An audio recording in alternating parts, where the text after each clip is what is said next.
नमस्कार साथियों, जैसा कि आप देख रहे हैं, आज अपन IUPAC नामकरण में एल्केन तथा एल्केन का नामकरण पढ़ने वाले हैं। दोस्तों, एल्केन और एल्केन दोनों ही बहुत ही इम्पोर्टेंट यौगिक है, हाइड्रोकार्बन का ही एक पार्ट है। सबसे पहले बात करते हैं एल्केन के बारे में। इसका जो सामान्य सूत्र होता है वो होता है CnH2n+2, जहाँ n का मान जो होता है 1, 2, 3, 4 और भी आगे होते हैं।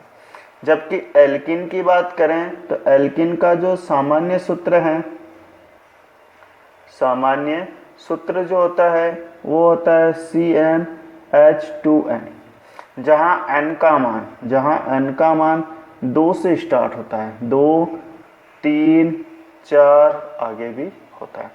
साथियों, एल्केन के साथ साथ अपन एक चीज और पढ़ेंगे, साइक्लो एल्केन, और पढ़ेंगे साइक्लो एल्केन। साइक्लो एल्केन का अगर यदि सामान्य सूत्र की बात करूं तो साइक्लो एल्केन का जो सामान्य सूत्र होता है CnH2n होता है, जबकि साइक्लो एल्केन का सामान्य सूत्र होता है, इसका जो सामान्य सूत्र है वो होता है CnH2n-2। n का मान साथियों 3, 4, 5, 6, 3 से स्टार्ट होता है। n का मान 3 से स्टार्ट होता है, यहाँ भी n का मान 3 से स्टार्ट होगा, 3, 4 और 5 इस तरह से चलता जाएगा। देखिए, सबसे पहले अपन बात करते हैं एल्केन का नामकरण। सबसे पहले बात करते हैं एल्केन का नामकरण। एल्केन का नामकरण, ये दोस्तों IUPAC नामकरण का 7वां भाग है। इसके बाद जो अगला भाग होगा वो अपन एल्काइन, और इसके बाद में जो भी इसमें एल्किन का EZ नामकरण है वो पढ़ेंगे। दोस्तों, इस सिस्टम में अपन एल्किन का EZ नामकरण के अलावा सभी प्रकार के नामकरण को पढ़ लेंगे। अब बात करते हैं एल्केन का नामकरण। तो देखिए दोस्तों, इसके लिए जो लगता है रूट वर्ड, इसमें क्या होता है, रूट नाम प्लस लगता है n, ठीक है। रूट नेम के बाद में n लगेगा। अब देखिए क्या करता हूं मैंने लिख दिया CH4। एक कार्बन का रूट नेम क्या होता है, मैथ।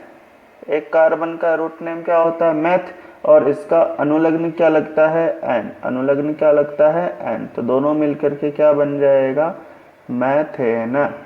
इसी तरह से CH3। दो कार्बन का रूट नेम क्या होता है, 8, और इसका अनुलग्न क्या लगेगा, n, तो बन जाएगा एथेन। ठीक है। इसी तरह से मैंने लिख दिया CH3, CH2, CH3।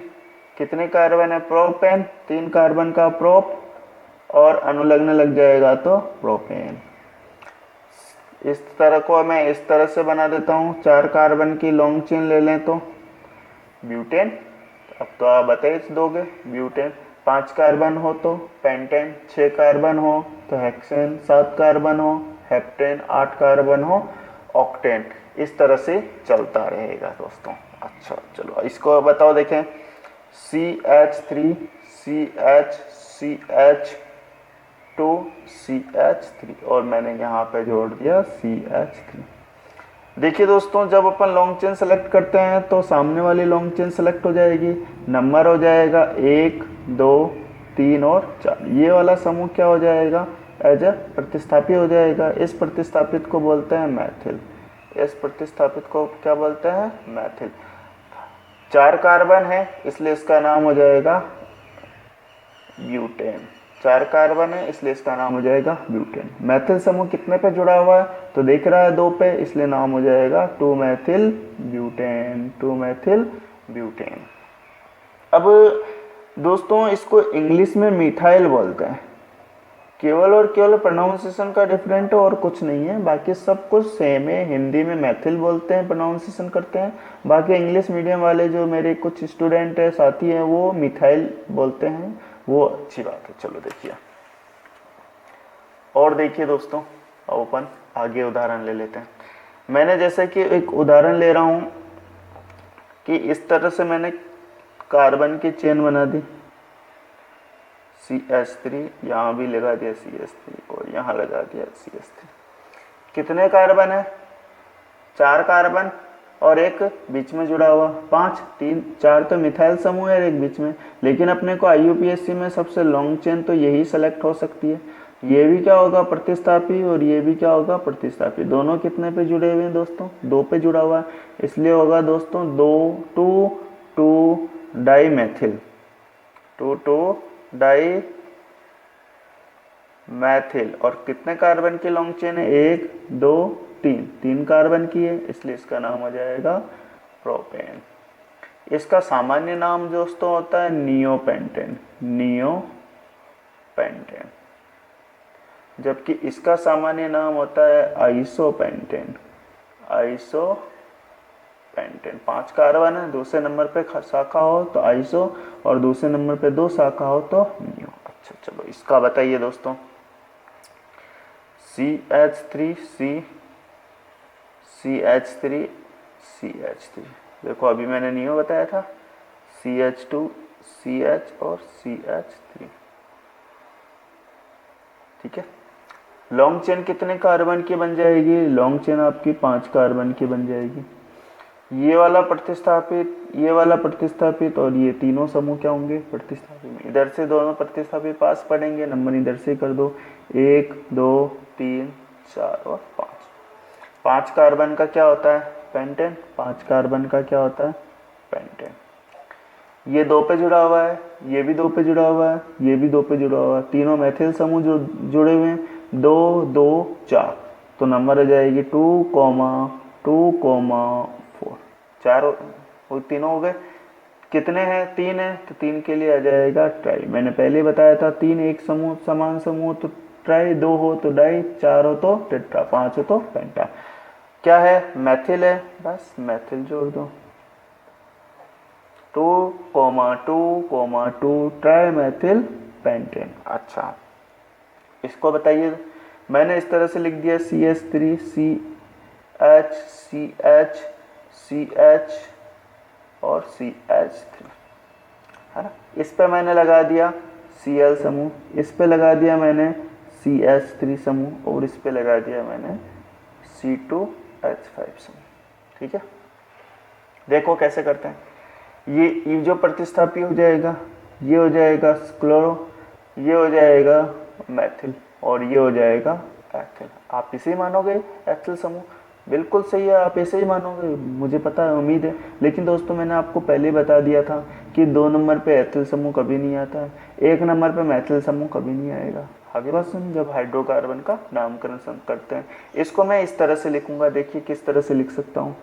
मैं इसको ऐसे लिख सकता हूँ, CH3 CH CH CH और CH3, CH2 और CH2, C2H5 इसको ऐसे आ जाएगा, CH3 और CH। मैंने आपको पहले कई बार पहले भी बता दिया हूँ, 1 नंबर पे मैथिल नहीं आएगा, 2 नंबर पे एथिल नहीं आएगा। चलो देखो इसकी लॉन्ग चेन क्या हो जाएगी? लॉन्ग चेन ये वाली श्रृंखला हो जाएगी, है ना। अब ये वाला CH3 प्रतिस्थापी में, ये CH3 प्रतिस्थापी में और ये भी CH3 प्रतिस्थापी में। CH3 और Cl तीनों क्या है? प्रतिस्थापी में। देखो 1 2 3 इधर से गिनेंगे, 1 2 3 तो ये 3 पे आएगा, और मैं इधर से गिनूँ 1 2 तो ये 2 पे आएगा। तो श्रृंखला में अंकन उस तरह से करते हैं जिधर से प्रतिस्थापित को कम अंक मिल रहे, तो इधर से 2 मिल रहे हैं, उधर से 3 मिल रहे, तो अंकन इधर से हो जाएगा 1 2 3 4 5 और 6। 6 कार्बन का क्या हो जाएगा? हेक्सेन। 6 कार्बन का क्या हो जाएगा? हेक्सेन। ये कितने पे है? 2 पे, तो नाम लिख दो 2 क्लोरो। ये कितने पे? 3 पे, और ये कितने पे? 4 पे।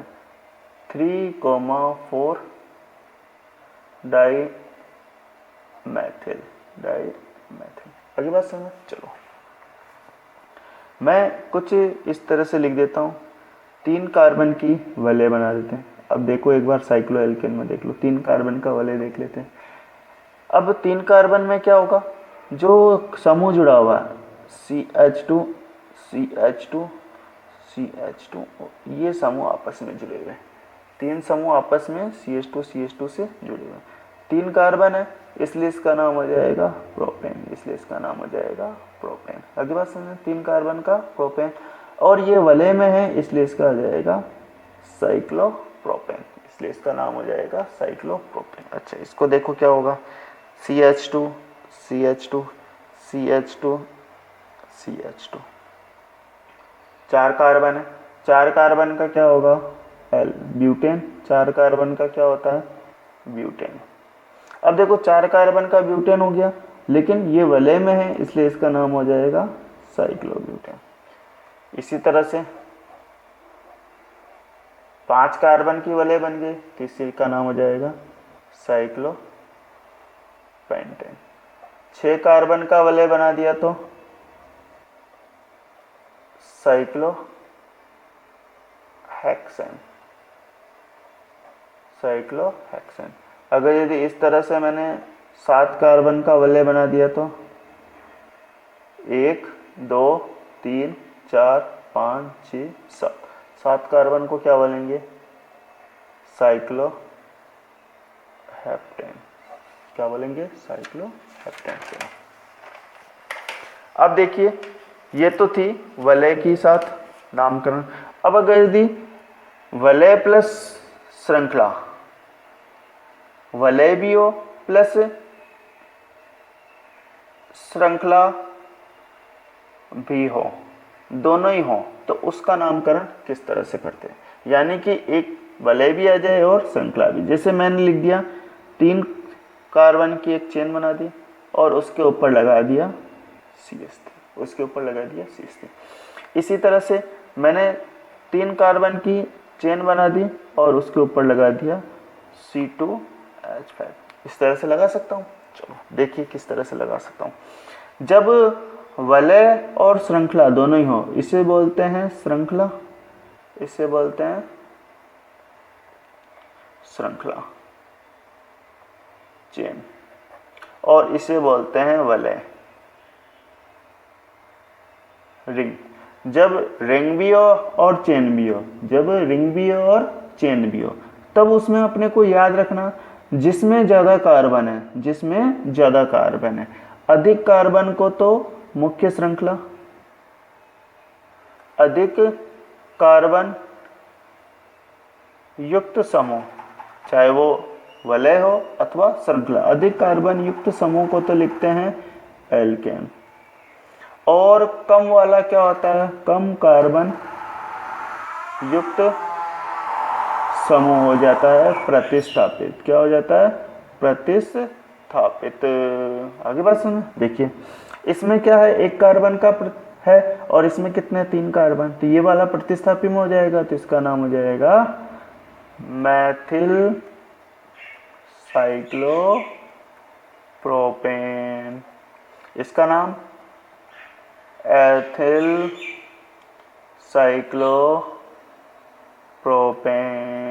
1 हो तब तो अपने को कुछ नहीं करना, लेकिन अगर 1 से ज़्यादा हो जाए तो अंकन करना, 1 से ज़्यादा आ जाए तो अंकन करना। जैसे मैंने 4 कार्बन की एक वलय बना दी और इसके ऊपर लगा दिया CH3, यहाँ लगा दिया CH3 और यहाँ लगा दिया C2H5, कुछ नहीं करना। जो एथिल समूह है वो E पे आता है और ये जो मैथिल समूह है वो M पे आता है। तो मिथाइल बाद में आएगा, अंग्रेजी वर्णमाला का नियम बताया था, जो पहले आता है उसके ऊपर कम अंक देते हैं और जो ज़्यादा आता है उसको ज़्यादा अंक देते हैं। तो पहले वाले को कम, तो नंबर आ जाएगा 1 2 और 3, तो इसका नाम हो जाएगा दोस्तों 1 ethyl 2,3 die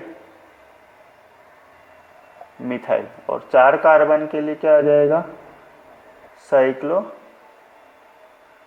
butane. Butane, cyclobutane. चलो और देखिए, अभी तो मैंने क्या किया दोस्तों कि वलय और श्रृंखला दोनों में अलग अलग कार्बन लिखे। एक समूह और बना देता हूँ, जैसे कि मैंने 3 कार्बन का तो वलय ले लिया और इधर जोड़ दिया CH2 CH और CH3 जोड़ दिया, और यहाँ जोड़ दिया मैंने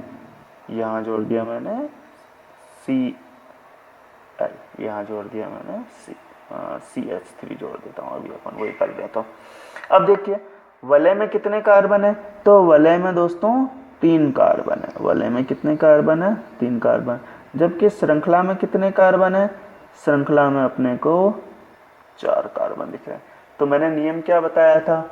अधिक कार्बन युक्त समूह, चाहे वलय हो चाहे कुछ भी हो, उसका एल्केन बनाना है, और जिसमें कम हो उसे क्या लेना? प्रतिस्थापित में लेना। तो ये वाला समूह क्या होगा? प्रतिस्थापित, और मेथिल समूह भी क्या होगा? प्रतिस्थापित।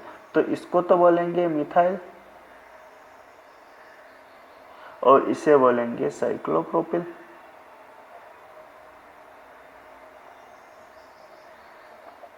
अब देखो M पहले आता है कि C पहले आता है?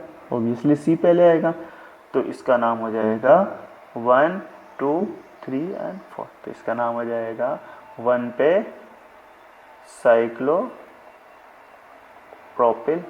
साइक्लोप्रोपिल, 3 पे मैथिल, और 4 कार्बन का क्या होगा? ब्यूटेन।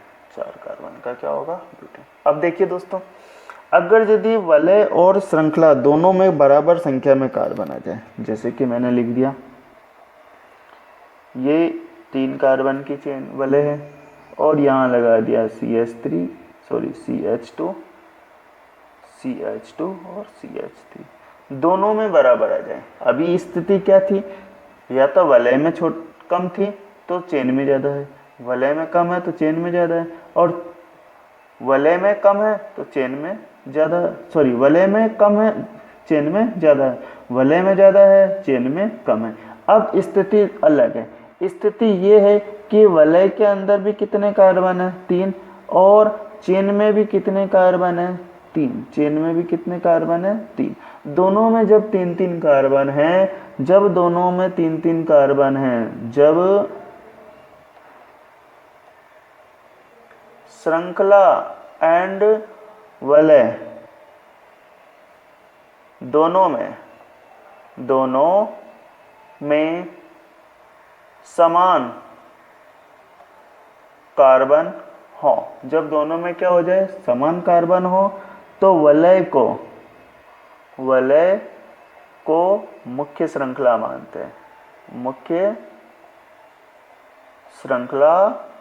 मानते हैं। वलय को क्या होते हैं? मुख्य श्रृंखला मानते हैं। देखिए ये जो है ये आपका मुख्य श्रृंखला हो जाएगा, और ये जो बचा है वो आपका क्या हो जाएगा? प्रतिस्थापी। ये क्या हो जाएगा? प्रतिस्थापी। तो देखिए ये तो मुख्य श्रृंखला का नाम क्या होगा? साइक्लोप्रोपेन। मुख्य श्रृंखला का नाम क्या हो जाएगा? साइक्लोप्रोपेन। अब ये क्या हुआ? ये प्रतिस्थापी है, प्रतिस्थापी में क्या हो जाएगा? प्रोपिल। प्रतिस्थापी में क्या हो जाएगा? प्रोपेन। ये जो जुड़ा हुआ है किससे? तो ये जुड़ा हुआ 1 नंबर कार्बन पे है, और ये 1 डेज से जुड़ा हुआ। ये 1 नंबर कार्बन से है, 1 डेज से जुड़ा हुआ। देखिए किस तरह से जुड़ा हुआ। एक बार अपन इसके 2 उदाहरण बनाते हैं। दोस्तों, ठीक है। देखिए किस तरह से बना। मैंने लिख दिया, ये एक वलय बना दी 3 कार्बन की। एक बार इसको अच्छे से देखें। इसको मैंने ऐसे लिख दिया CH2 और CH3। एक तो ये उदाहरण है। इसी को एक और मैं लिख देता हूँ। क्या मैं इसको ऐसे भी लिख सकता हूँ? देखिए CH3 और CH3, इसको मैंने इस तरह से लिख दिया। क्या हुआ? तो देखो इसको मैंने इस तरह से लिखने का मतलब क्या किया? 1 नंबर तो ये वाला है, और ये वाला जो है 1 डे से, ये वाला 2 डे से, ये वाला 2 डे से, और ये वाला 3 डे से, ये वाला 1 डे से। अब देखो इसको या तो नंबरिंग यहाँ से कर दो या नंबरिंग यहाँ से कर दो। अगर यदि नंबरिंग यहाँ से करते हो तो 1 डेज 2 डेज। अगर यहाँ से करते हो 1 2 3, ठीक है। लॉन्ग चेन श्रृंखला में प्रतिस्थापी के रूप में आना जरूरी नहीं है, तो इसलिए इसका नाम हो जाएगा 1 डेज 2 डेज, और इसका नाम हो जाएगा 1 डेज। अब देखो क्या हुआ, इसको 1 2 और 3, इसको 1 2 3 इस तरह से नाम दे देंगे। अब देखो ये कितने पे जुड़ा हुआ है, 1 पे, और कितने नंबर के कार्बन से जुड़ा हुआ, 2 नंबर के कार्बन से, 1 2 3, तो ये 2 नंबर के कार्बन से जुड़ा हुआ है। और यहाँ पे जो प्रोपिल समूह है, ये जो प्रोपिल समूह दिख रहा है दोस्तों, ये प्रोपिल समूह आपको 1 नंबर कार्बन से जुड़ा हुआ है, और ये प्रोपिल समूह आपको 2 नंबर कार्बन से जुड़ा हुआ है, इसलिए इसका नाम क्या होगा, ये 1 नंबर पे जुड़ा हुआ है। 1 नंबर किसका है, साइक्लोप्रोपेन का। 1 डेज, एक बार देखते हैं, 1 डेज प्रोपिल, क्या नाम हो जाएगा इसका, प्रोपेन। पूरे का नाम कितना है, प्रोपेन, तो नाम हो जाएगा साइक्लोप्रोपेन। इसका क्या होगा, ये 2 पे जुड़ा हुआ है इसलिए हैज, और कार्बन किस में है, 1 पे, तो इसलिए इसका नाम होगा 1 2 डेज प्रोपिल। क्योंकि ये 2 नंबर से जुड़ा हुआ है इसलिए इसका नाम हो जाएगा प्रोपिल, और नाम हो जाएगा साइक्लोप्रोपेन। ये थी दोस्तों एल्केन और एल्केन का नामकरण। अब अपन बात करते हैं एल्कीन का नामकरण। चलो देखिए दोस्तों, एल्कीन का नामकरण किस तरह से करते हैं। अगला है एल्कीन का नामकरण। एल्कीन का नामकरण दोस्तों, इसमें एल्कीन का अपन सामान्य नामकरण ही पढ़ेंगे। अगला जो वीडियो आएगा उसके अंदर अपन पूरा इजेड नामकरण कंप्लीट करके एल्काइन का नामकरण भी पढ़ लेंगे। 2 पार्ट में आपको एल्केन, एल्कीन और एल्काइन तीनों को मैं बताने वाला हूँ। इसका जो नाम लगता है, इसका एक तो होता है रूट नेम, तो रूट नेम जो होता है वो तो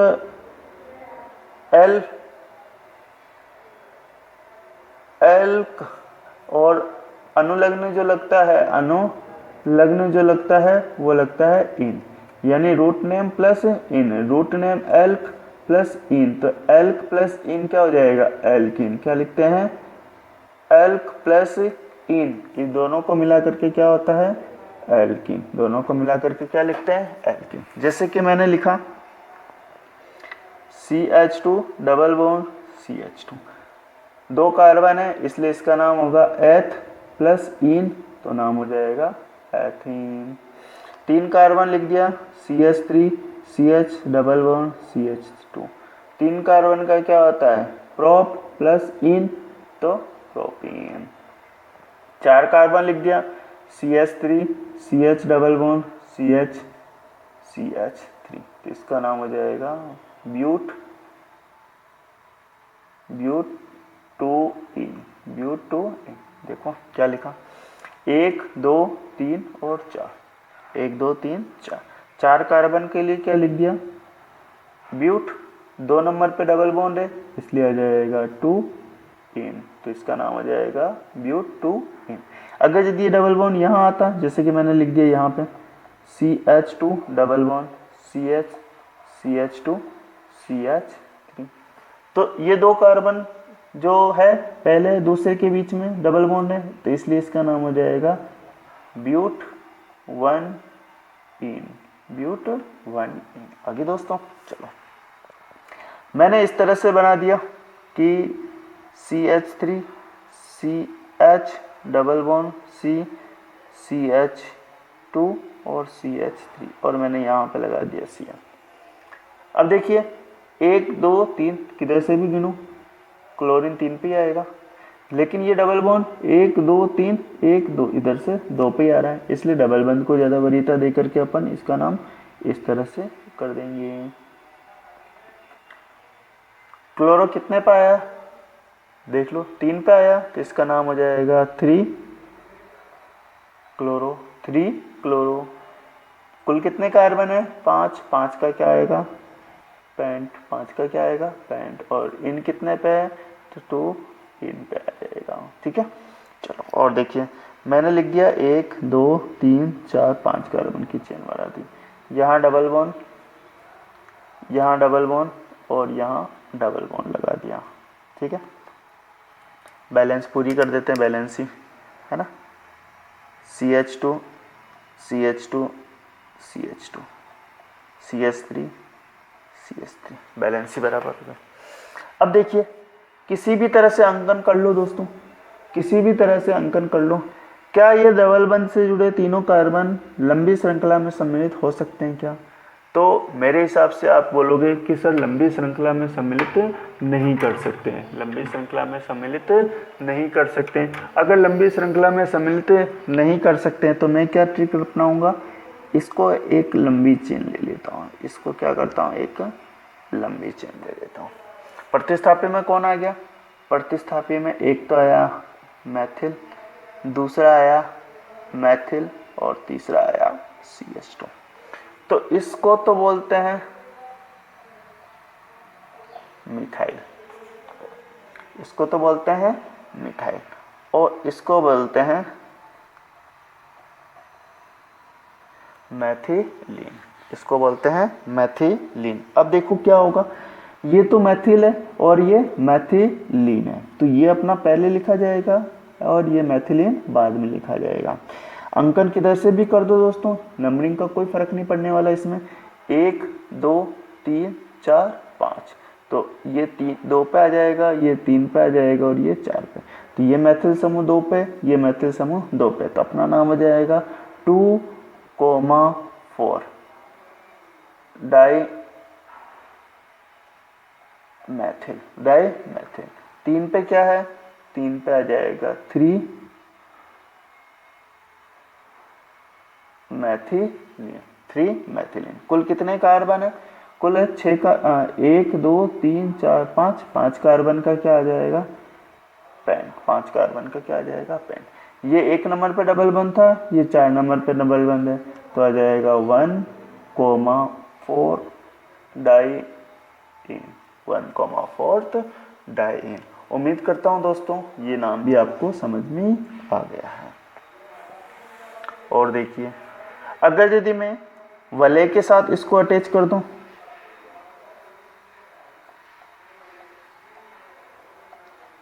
ठीक है, तो देखिए जिसमें डबल बंद होगा वो ही अपना मुख्य श्रृंखला होगा। इसमें डबल बंद कितने है इस श्रृंखला में, तो ये वाला मुख्य श्रृंखला होगा और ये वलय है तो ये प्रतिस्थापी में चला जाएगा, तो इसका नाम हो जाएगा साइक्लोप्रोपिल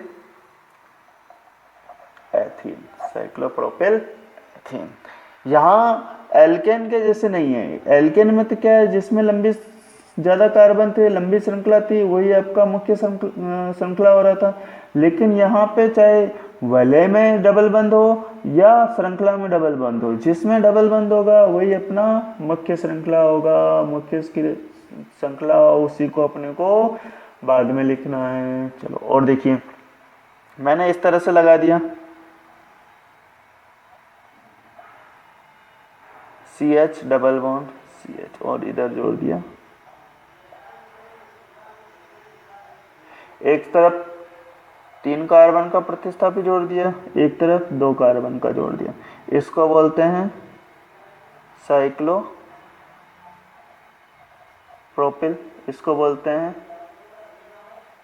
साइक्लोब्यूटिल।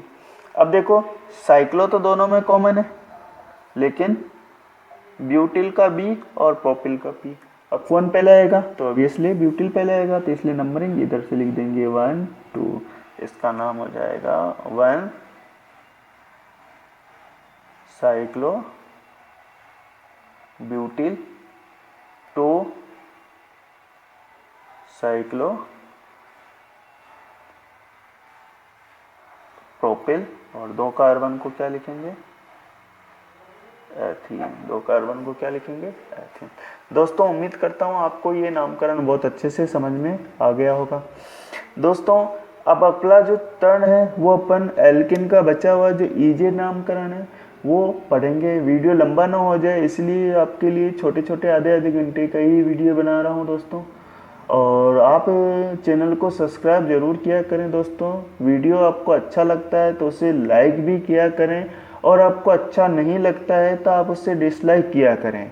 साथ ही दोस्तों, अगर यदि आपको इस वीडियो से संबंधित कोई भी आपको लगता है कि हमें कुछ सुझाव देना चाहिए, तो आप हमें कमेंट सेक्शन में इसका सुझाव दे सकते हैं।